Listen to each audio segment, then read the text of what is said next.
Halo semuanya, perkenalkan, saya Francisca Leowator, mahasiswa pendidikan biologi. Pada video ini, saya akan memberikan materi tentang sistem ekskresi.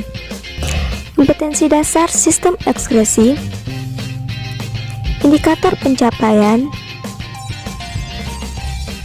dan juga tujuan pembelajaran. Bernafas, berolahraga, dan membuang air kecil merupakan kegiatan dari sistem ekskresi. Sistem ekskresi adalah sistem yang melakukan pengeluaran zat sisa hasil metabolisme tubuh yang tidak dibutuhkan lagi untuk menjaga keseimbangan tubuh melalui osmoregulasi, seperti air, garam mineral, karbon dioksida, urea, dan amonia. Jika kita tidak menjaga ginjal dengan baik, maka akan menimbulkan penyakit atau kelainan seperti batu ginjal. Apa penyebab batu ginjal? Bentuk ginjal seperti kacang ercis dengan panjang lebih kurang 10 cm dan terdapat 2 buah. Ginjal tersusun atas 3 lapisan. Yang pertama, korteks atau kulit ginjal, tempat terjadinya filtrasi. Yang kedua, medula atau sumsum ginjal, tempat terjadinya reabsorpsi dan augmentasi. Dan yang ketiga, pelvis atau rongga ginjal, tempat menyalurkan urin ke ureter. Fungsi ginjal yaitu menyaring dan membersihkan racun, penghasil hormon erotropin yang berfungsi perangsang dalam meningkatkan laju pembentukan sel darah merah, menjaga keseimbangan air, mengendalikan kadar gula darah, dan menjaga kesehatan tulang. Ginjal berperan dalam proses pembentukan urin. Proses pembentukan urin terjadi dalam 3 tahap, yaitu filtrasi, reabsorpsi, dan sekresi. Cairan yang akan disaring oleh nefron dibawa oleh darah ke glomerulus. Setiap hari ada sebanyak 180 liter air yang disaring oleh glomerulus. Ini berarti bahwa cairan dalam tubuh kita disaring sampai 30 kali dalam sehari. Setiap saat, darah kotor melewati ginjal dan keluar menjadi darah bersih. Darah yang telah memasuki ginjal akan datang kembali untuk disaring setelah beberapa jam. Kapiler glomerulus sangat mudah dilewati oleh molekul air dan larutan kecil. Tekanan darah di dalam ginjal tinggi sehingga air menuju ke glomerulus. Komposisi hasil filtrasi yang masuk ke glomerulus adalah air, NaCl, ion bikarbonat, ion hidrogen, urea, glukosa, asam amino, dan sisa obat-obatan.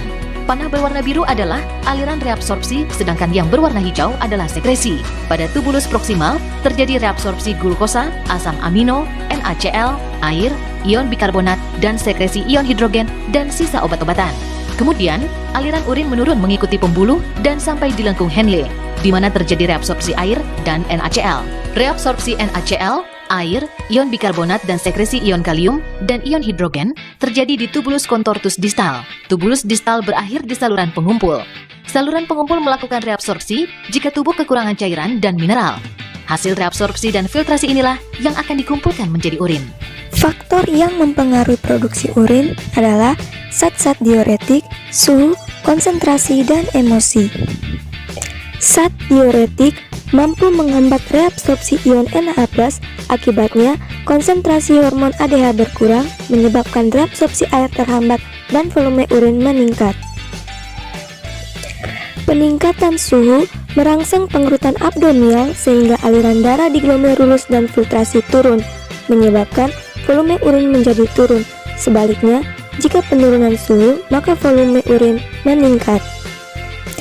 Jika kita tidak minum air seharian, maka konsentrasi atau kadar air dalam darah menjadi rendah. Hal ini akan merangsang pengeluaran hormon ADH yang akan meningkatkan reabsorpsi air di ginjal, sehingga volume urin menurun. Hal ini juga dapat terjadi saat tegang ataupun marah. Kelainan penyakit pada ginjal. Yang pertama, nefritis, terjadi karena rusaknya ginjal pada bagian glomerulus akibat infeksi bakteri Streptococcus. Yang kedua, endema, terjadi karena terganggunya proses reabsorpsi atau penyerapan air. Yang ketiga, gagal ginjal, terjadi karena tidak bekerjanya fungsi ginjal, yaitu menyaring darah. Teknologi yang digunakan untuk mengatasi penyakit gagal ginjal adalah hemodialisa.